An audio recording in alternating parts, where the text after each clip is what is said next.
Welcome to the Lifeline, a production of Simply BJE. The goal of this podcast is to build, inspire, and to empower our listeners through conversations on business, leadership, and mental health.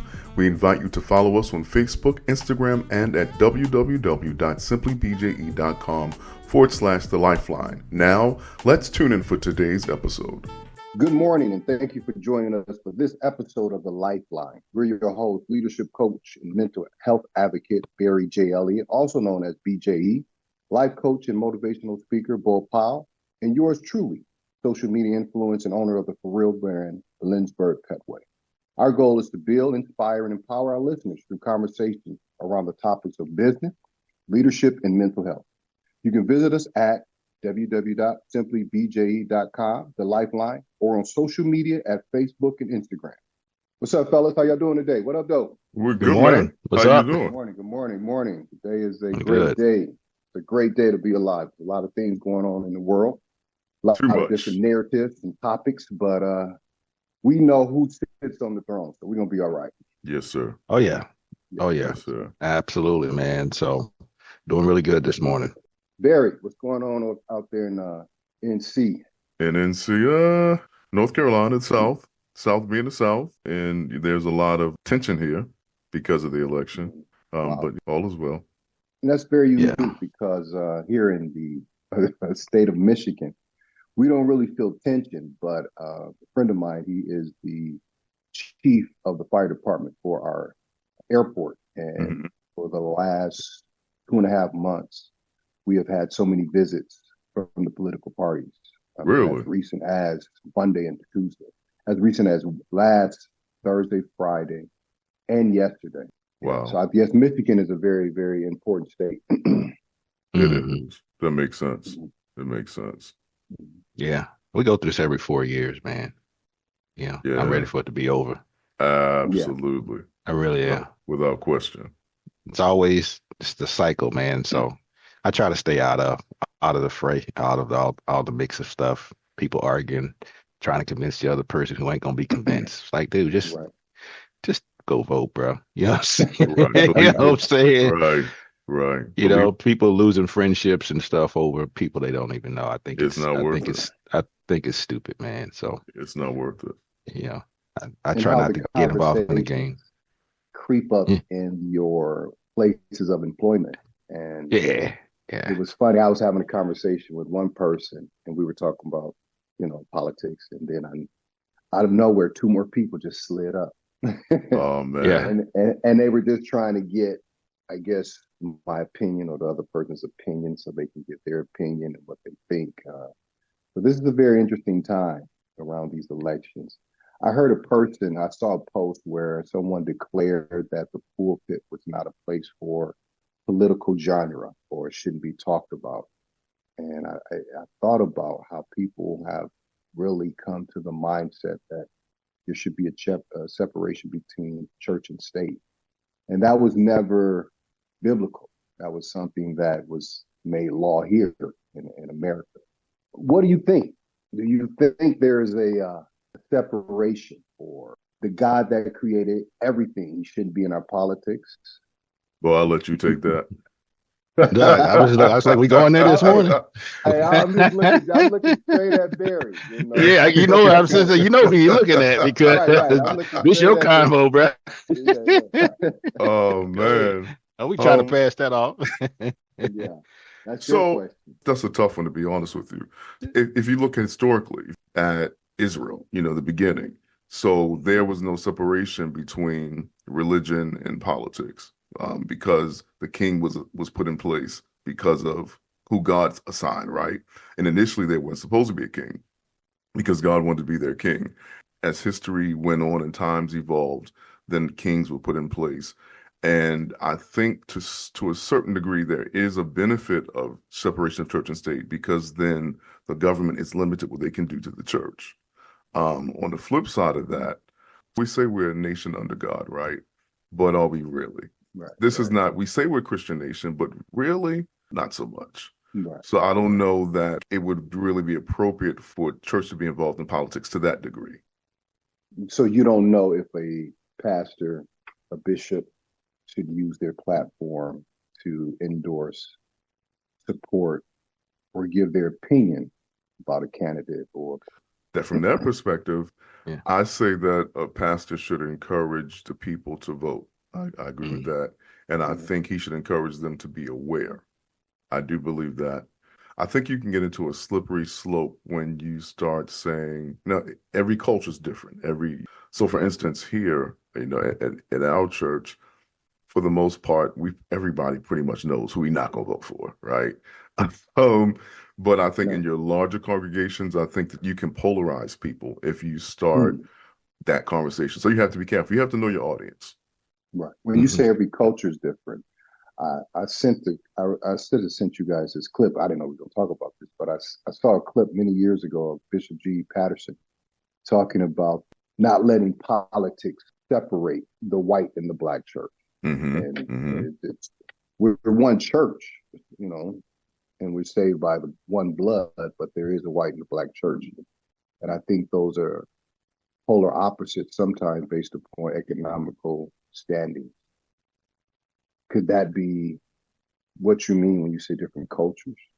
When I say subculture, I'm really talking about ethnic groups and social and economic groups. So for the most part, we know that the majority of the people here are going to vote Democratic. We know that, right? In your larger churches, you're going to have a great mixture. So I remember Hmm. during when Obama got voted in the first time, and I was living in Columbia, South Carolina, and Michelle Obama came to the service that day, but the pastor was overtly against Obama. And he was not embarrassed to say it, even in the presence of his wife. And so you could sense the tension in the room because you had people who were pro Obama and people who were pro Hillary, even though it was still Democratic, but there was Mm-hmm. still that tension. So again, I think when you're dealing with larger ministries, because I think that church had about 5,000 members Okay. and the sanctuary seated about 2,500. So when you have a ministry that large, you're definitely going to have different views. And so you want to make sure that you don't polarize the people. That's my Yeah. opinion. Yeah. Bo said something earlier how people are losing friendships over people they don't know. And Hmm. we can have different opinions on sports teams, college teams, Yeah. food choices, and we still can sit down and communicate with each other and be like, oh no, man, Hmm. they trash. You know, I like the Lions. But when it comes to this, it can almost end the friendship. That's different. And when you think about the bigger picture, how it trickled down to impact us daily, it does. But I don't think it's enough for us to lose friendships or relationships No, with family members. no, it's really stupid just to be straight up with it. I agree. Um, I mean, just like you said, I mean, you bring up a good point. You know, we can have different opinions on just about anything until it comes to politics. Politics. Yeah. And I believe it's because for somehow they feel like if a person votes for a certain candidate, then maybe they're of the same personality and mindset of that person, which again, people assess things totally different. You know, people vote different. People have Right. different weights that they put on certain issues. Mm-hmm. So to lose friendship over something, I mean, I can't say that's not important because it is really important. But I always tell people, well, did you vote in your local elections in the midterms and stuff like that? I mean, those are the elections that impact you the most.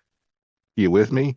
So I Right. can remember one time I was going to vote in a local election. I was living in Fort Worth, and there were some very, very important issues on the ballot. Homestead tax, you know, some stuff in schools and stuff like that. Very Mm-hmm. important election. I go to vote at a school. There were not, I didn't see hardly anybody there that looked like me. Right. I'm coming out the building. Brother pulls up. Hey, man, what's going on in there? It's like, you know, we're voting on the, I mean, it's like some very, like every whole state's talking about it, right? Right. I was like, man, we're supposed to be voting. This is stuff that really matters, right? And he didn't have a clue on the vote, right? And quite frankly, I would even dare say that many people who are voting, who voted in this election, didn't really know about all the issues, you Right. know. Right. And I really think that's important that you do understand the issues, regardless of who you may decide to vote for. but you need to be aware of what the issues and what they really, really stand for.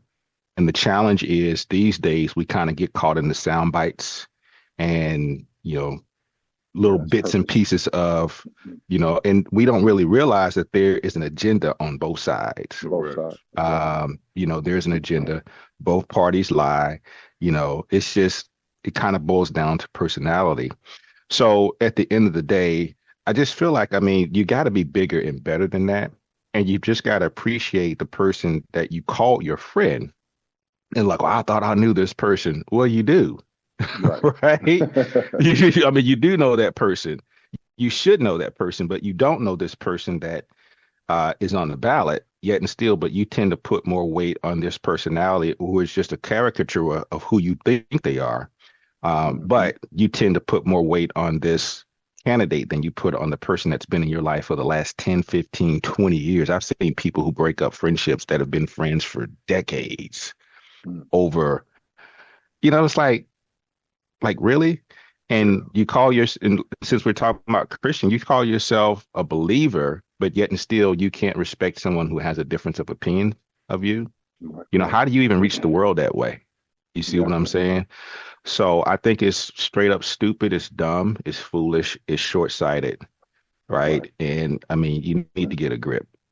I You agree. know what I mean? And no matter who's You in know, there, if you're a believer, as you say, that in trust in your heavenly Father, then that's who's going to take care of your needs because He's your source anyway. That's kind of my belief. No matter yeah. who's in there, they're not going to hit all the points that are going to satisfy me, you, and it's just three of us here. So imagine you got millions of people. Everybody's not going to be satisfied with how someone does something, but that doesn't mean I completely agree with everything they say, and I Correct. Sure. completely disagree with everything. Correct. So, I just believe that if someone is concerned about what the nation looks like and how things are going, okay, can we really look at what's on the ballot, on the platforms?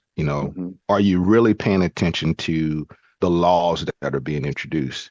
right. Right? Most At the people, when local it level, comes at the local level, right. and even on the national level, I think just most people, they tend to get excited and surround themselves around a candidate, and we don't really pay attention to the laws. We don't. I mean, between elections, there are laws being passed that nobody's has a clue about because nobody's really paying attention.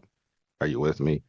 So I think that as voters, we have to be, and just as people in general, you have to be more attuned to what's going on. You have to be more educated. You have to do more research. You have to get past all the craziness that's going on and really, okay, what's the real? What's the reality? What's the truth that's happening here? Because in this society where social media is kind of driving everything and people could patchwork and paint a picture of anything to make you think one thing, you Right. really have to take some time out and just really dig in and figure out what's really, really going on so you can make an informed decision.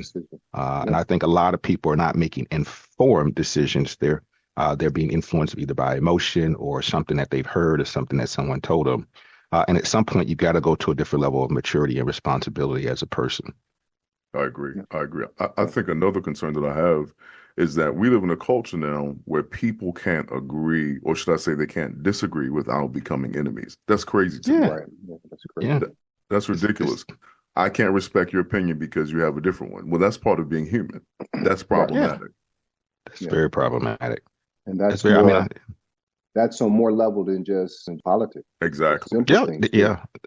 Yeah. Just That's simple what I things. was just going to say. I mean, I've got people, acquaintances, associates that come from all walks, all backgrounds, all orientations, right? Mhm. And I'm good. I'm cool, right? We don't have to believe the same thing. We don't have to be, because at the end of the day, when you think about it, the conversations I've had some very candid conversations about race, religion, right? Very candid, very honest conversations. And at the end, you start to realize we all want the same thing. You Yeah. know, we all kind of want the same thing, regardless of color, regardless of race, we all kind of all want the same thing. And I think when we can have conversations, I heard Brene Brown say something really, really cool. She said it's hard to hate up close. Mm, Mhm. mm, So when people are out That's there, good. it's easy to hate them.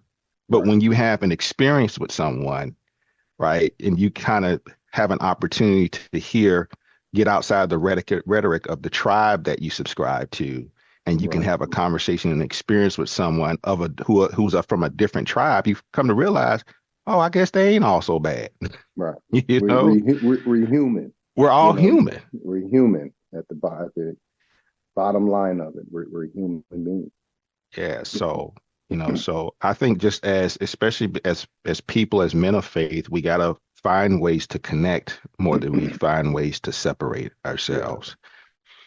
And I Yeah. think that's really the mission of being Christ-like, right? People will find one little thing and use that as a point of separation, instead of looking at the other dozen things that could be a point of community and commonality. So again, I believe these, now we're talking about stepping into a different level of maturity, you know, and matter of fact, I'll say even stepping up into a different level of love, or really starting to experience what true love is, True love is. right? When we think about how God loves, right? Mhm. Um, I think once we start to experience that, it causes us to be more accepting, if you will, of someone who may not believe the same way we do, but we can still see them as human, as important, right? And we can find ways to connect. And in some ways, that could actually, if we know we are on the side of truth, that could provide an opportunity for them, a segue for them to come to a different belief system, if that makes Mhm. sense. I think of a scripture that says the fruit of the righteous, right? It's called the fruit of the righteous, If you're the righteous, right? yeah. Yes, the fruit of the, I can't remember the rest of it, but it says, then it goes on to say, he who winneth souls is wise. So we missed the first part. We talk about winning souls, right? Which is kind of winning people to your side, if you will. But it's really the fruit of the righteous, right? That your fruit, we shall know them by their fruit they bear. And so what kind of fruit is your life? Are you spewing hate, separation, stuff like that? Or are you just genuinely operating by the fruit of the spirits? Are you patient? Are you kind? Are you long suffering? Are you joyful? Right. So I mean, to me, it's just this whole thing I get tired of this time of the year. Um, because after the vote's over, now you've lost this friend that has been in your life for 5 years, and now what? And then you got to start operating in pride because you don't even want to forgive that person, even though you may have made a bad decision. Make bad So decisions. anyway, I'm gonna get off my soapbox on that one. But anyway, so No, that was good. That was real good. That so, but I mean, today's conversation, we got on politics. We were supposed to be talking about building each other up. So, was good. Well, so I just thought it was relevant based upon the number yeah, of text messages we received and how many I know, Right, times right? right, we have right. unsubscribed and hit stop in this Man, last four I'm weeks. tired of it. I'm tired of hitting stop. Well, you say tired of hearing what? I'm tired of hitting stop. Stop Oh and yeah. unsubscribe. Man, I'm Oh, telling you, dude. It's it's like, how'd you crazy. get my number How'd you get my number? It is I think crazy. these in the midst of all the other crazy text messages I get? Right, right. So here's another question, changing the subject for a moment or maybe longer. Quincy Jones is Oh gone now. man. And yeah, when I thought about Quincy Jones, I thought about the previous conversation we had around James Earl Jones right. and Mhm. how we talked about how when that generation leaves, that it leaves a gap, Yeah. Yeah, So yeah. it's And a it's lot a of people didn't realize because Quincy had kind of faded to black over the last, what, 15, 20 years as being Yeah. a music producer. So a lot of the younger generation, they don't know him. I seen that video with Tevin Campbell, and he had the older generation with the younger generation playing hmm the same type of instruments. I Mhm. was like, wow. And that was like a more of a parent time of Quincy's stardom when he was Mhm. like, oh, that's Quincy, that's Q. Then Mhm. Q's joint. And then, but when you think about it, he was 91. right. So he started Mhm. playing in the 40s, 47 and 52. So he had been in music for years. Yeah, yeah. I mean, Yeah. so I hate to say it. I mean, it was time for him. You know what I'm saying? It was his time. I get it. I don't mean, you know what I'm saying? Yeah. Yeah, But yeah, yeah. it Man, I didn't leaves, realize he was that old. yeah, Yeah. yeah, yeah. But it's just amazing that a lot of these people that we grew up seeing, they're leaving the scene. But I mean, Right. we're getting older. Oh yeah, So, yeah, yeah. so I mean, it Definitely. makes sense. But it's just when they leave, it leaves a gap. It leaves a Mm, Yeah. vacancy. It changes our For world. those, yeah, those people who mm, were icons and really pioneers. Yeah, When you think about coming out of the perspective where blacks really didn't have a voice, and then they took the opportunity to create their own lane yeah, and be good at it, like James Earl Jones, Quincy Jones, coming out of the 40s, the 50s, 60s, 70s, the 80s, and continuing to progress and become great. yeah, yeah. They were in a class of their own. So, I think Right. the other thing is that it makes you, well, I know it made me think of my own mortality. What am I hmm doing Oh, with my life? What is it? mm. What do I want my legacy to be? What do I want my mark in the world to be? Yeah, I think Yeah, that's what makes that's me think really. about.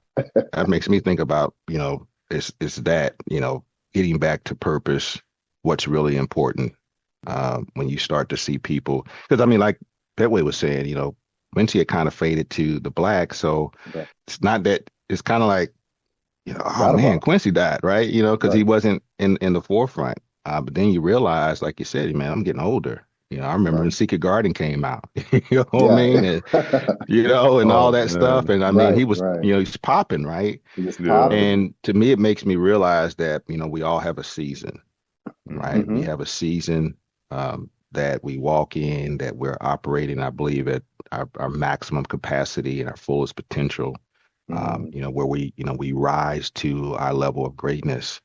And when you see people that had such a major impact and they're exiting, you realize even at my age, I ain't young, old, but I ain't that Right. young either. You realize, hey man, Let's get to there's not work. much time left, right? Yeah. I got Yeah. to Yeah. get Get on what I busy. need to get on with and get focused. So, to me, it does make you think about, okay, what am I doing with this time I got left, and what do I have left in my coffers to even do it?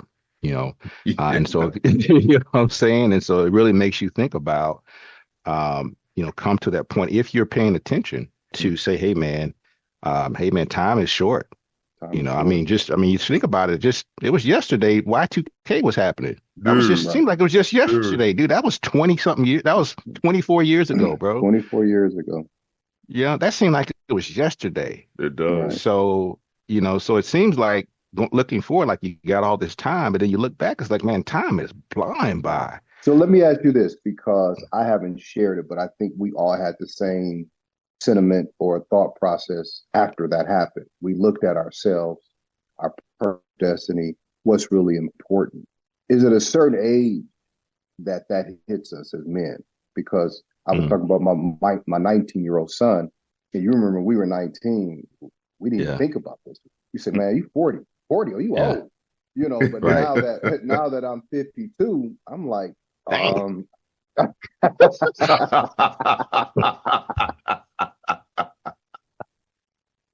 I used to have a problem when I was 49. I'm gonna keep it real. I was like, man, I'm about to be 50. I can't say that. I mean, verbalizing 50, but now that I crossed over to the Mm, other side of the 5-0, it's a blessing. But like you said, Bo, once you hit a certain age and you see certain people pass away or friends, you really like, man, am I doing what I'm called to do? Am I making that impact? And sometimes we think our impact should be bigger hmm worldwide, but Yeah, that's it's what I'm saying. having a conversation with a young man next to you, pouring into him because he's going to raise a family, have a child, and take some of the wisdom that you gave him and poured it into his family. So is it a certain age? I mean, mine was like, what it got for real when I was like, man, I'm like 48, I'm 50, waking up, back a little sore, shoulders hurting. Yeah, I think age plays a role into that. And I think sometimes experience is even like that. Sometimes it takes an experience or something to really wake you up. Um, And I mean, we've got all kind of stories we can look at. Some people, well, I would say this because we tend to, I sometimes believe, misappropriate, operating our fullest potential with materialistic success. But Yeah. how often have we seen someone who seemingly made it, but they were frustrated, unfulfilled, right? And just feel like, man, I need to start living on purpose. Because we And tend to feel like, society says that you know we what I'm have to saying? have those things to be successful, or that we made it, a house, a Correct. car, sports Correct. car, motorcycle, all these Absolutely. trips. Yeah, and I think we can get caught up and sometimes we can miss it, because we're chasing things that are fleeting, right? And so I think when we really sit back and look within and then look up about, okay, what's really important to me, and what do I feel like God has called me to do or called me to be? I think that's really where we start to realize what our full potential can be. And it may not be on a grand scale, Yeah. right? We all got a role to play, right? So everybody's not going to be, the chief. Everybody's not going to be the boss, right? But you can be boss at what you do. You Right. can be the best at whatever level that you do. And I think that's really what's most important. If we can, again, just kind of get out off the matrix and just, you know, get connected to who we are as people, get connected to who God says we are, and what we feel like is we're purposed to do. And I think that's when change begins to come. And I think that's where our fulfillment lies. You know what I Yeah. mean? So getting people to that place to just take a step back and detach, get quiet for a minute. And I know I've had to do these things, and Hmm. sometimes they don't happen quickly. You know, it's sometimes it takes time. And you may ask and pray, okay, Lord, what is it?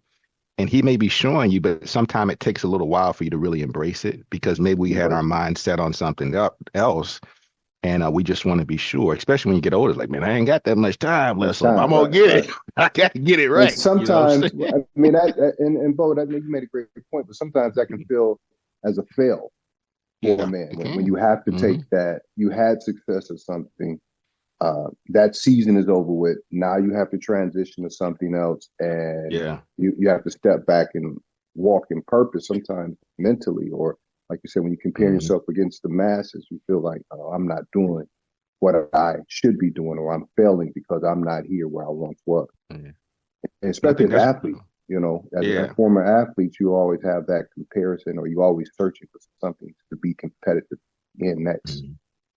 Yeah, but I think that's why it's important to have strong brothers in your life. You can really tell a lot about a man by the people he surrounds himself with, Hmm. right? And so it's important that you have men in your life that will be honest with you at all times. And a lot of times we say be honest with you when we need to, to maybe check you if you're in, check your behavior, but to be honest with you just about life, you Yeah. know, Right. Yeah. Yeah. that, hey man, you're a good dude. Sometimes we have to have men to speak in our life to remind us of just how great we are, and that it's not all about what we think it is. Not that those Hmm. things are not important, but we're bigger than that. We're bigger than the house. We're bigger than the car.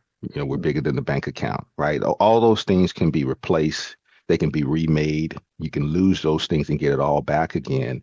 But who you are as a man is most important. Your Most important. character, right? Your integrity, right? Your walk. Those when you have men that can really speak to the core of who you are and not, I have people that would come talk to me, women come talk to me or even men. I was like, man, or women that would talk to, well, what's his friends like? Well, that's where he getting it from. They just like this.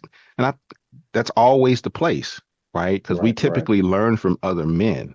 So it's important that you get with men that's going to challenge you to be your best, but at the same time, let you know, hey, bro, it's a journey. It's a journey and you're making progress. But who you are is most important. I love you for who you are, bro. Hmm. Not what you have. I love the type, so if you're not a man of character, you need men to challenge you to be a man of character and integrity, of, good work ethic, just all the core qualities that make a man a man. Right. So I, Right. I think so that's why I can appreciate even this connection, you Hmm. know, Yeah. that, hey, we allow, we have the man talks, but at the same time, we human, bro. You know, right, right. We keep it for real. We keep it real, you know. that's what's up. I know a guy who's always chasing, and he's a little older than all of us, and motorcycle, sports car, always in and Mm, out of town, not married. mm, And it seems like it's always a chase. The latest hmm Ferragamo, the latest suit, the latest presentation to the world.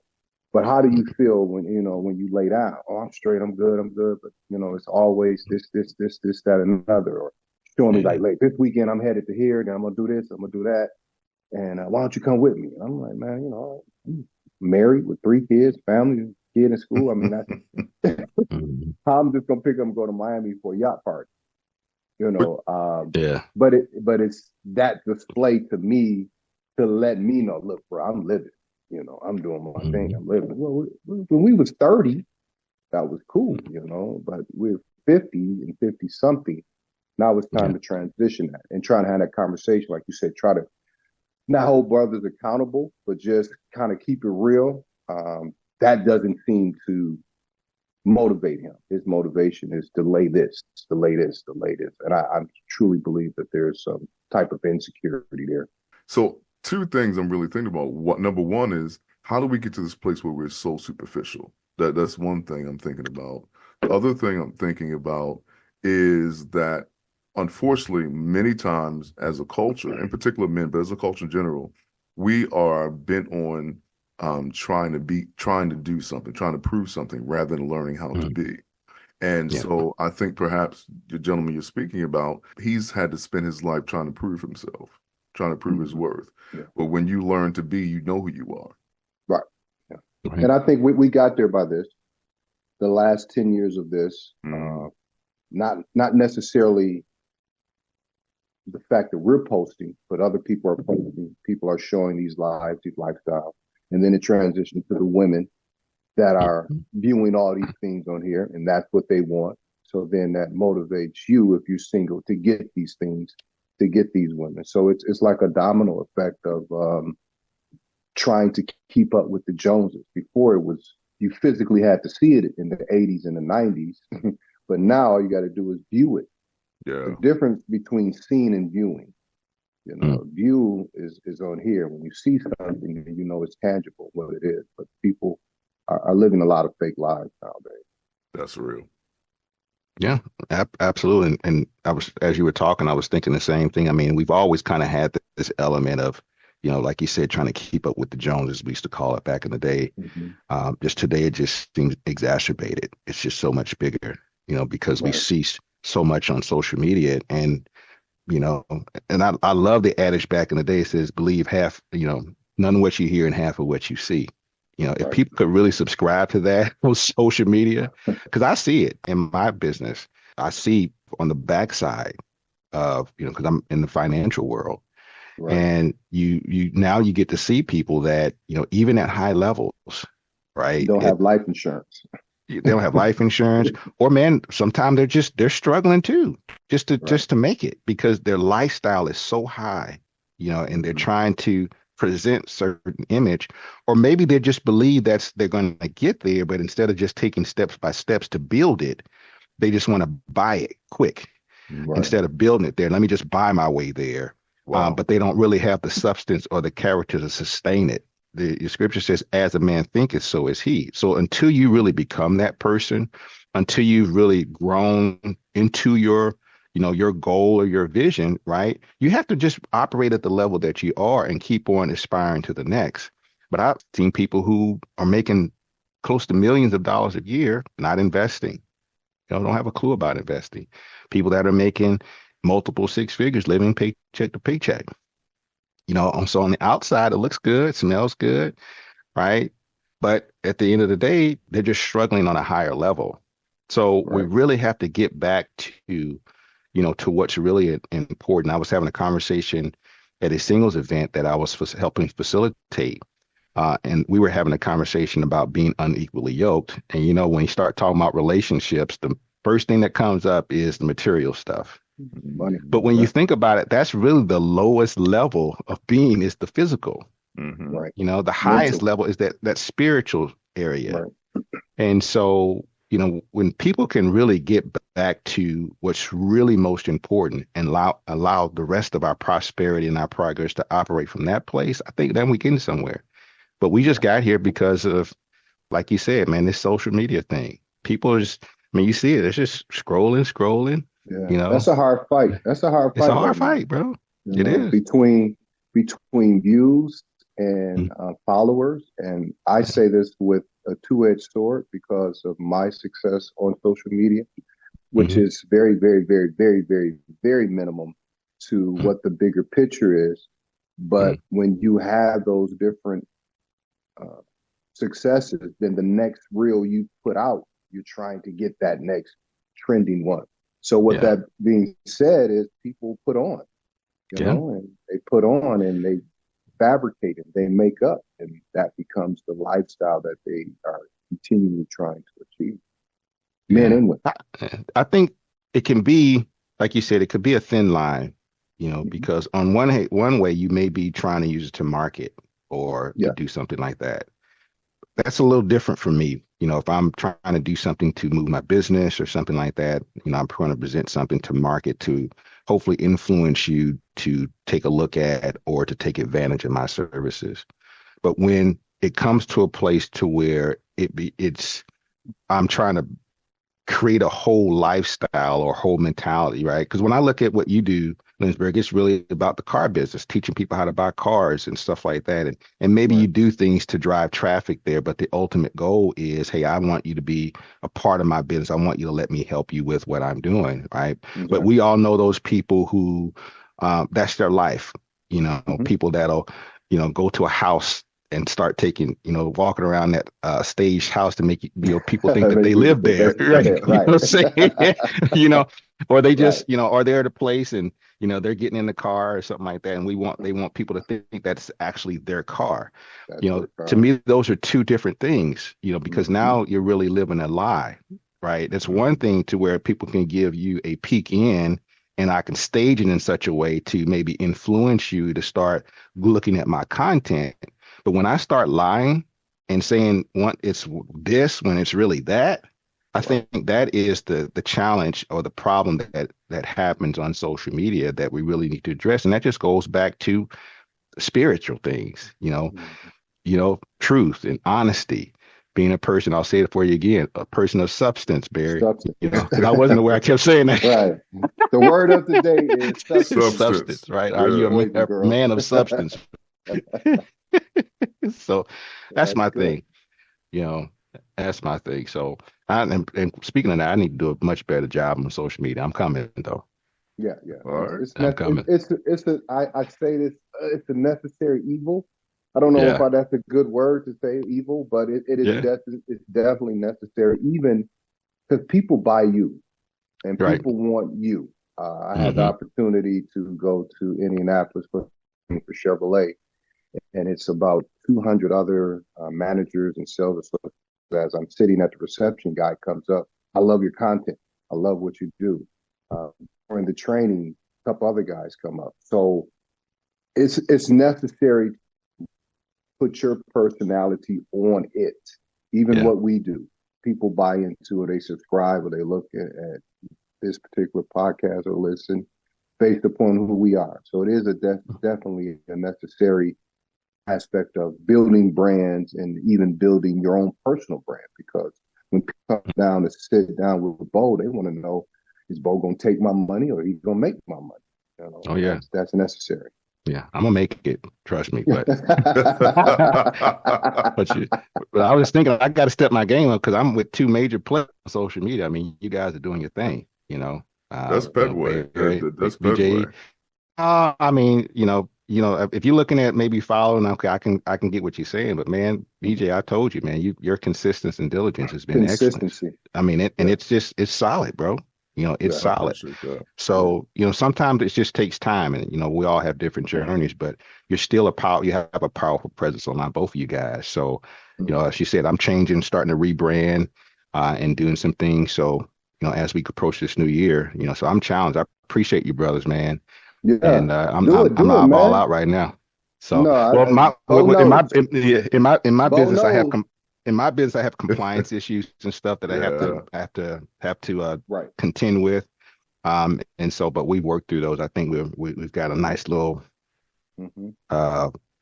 We've kind of found our little groove there. I think we'll be able to do some stuff. So we're just kind of putting it all together and planning it out. Yeah. So, But once people know you, I think that's the easy sell to your services. Once they know both, and that's it. They just need to know you. Yeah, I'm a little old school too, man. Just getting out beating the streets and stuff. I gotta, really get on this new social media thing. Oh yeah, and make it happen. It'll save those knees, man. You ain't got to beat. So, any final thoughts, guys? It was a good conversation. Again, the other word for me, in addition to substance, is legacy and purpose. Substance, legacy, and purpose. Yeah. Substance, legacy, and purpose. And how they all are intertwined together. Yeah. If you live on purpose and you're a man of substance, you are sure you'll leave a legacy. There you go. Yeah. All right. Well, this concludes another episode of The Lifeline with your host, BJE, Lynchburg Petway, and Bo Powell. Don't forget to check us out at www.simplybje.com/The Lifeline and on social media. Look, we're on a mission. We want to bring light and life into your household, so join us and let us hear your feedback because it's all about bringing life to you on The Lifeline. Y'all take care. Thank you for listening to today's episode with host, business expert, and life coach Bo Powell, social media influencer and entrepreneur Lynchburg Petway, and leadership coach and mental health advocate Barry J. Elliott. Join us next week for another impactful conversation on The Lifeline. God bless.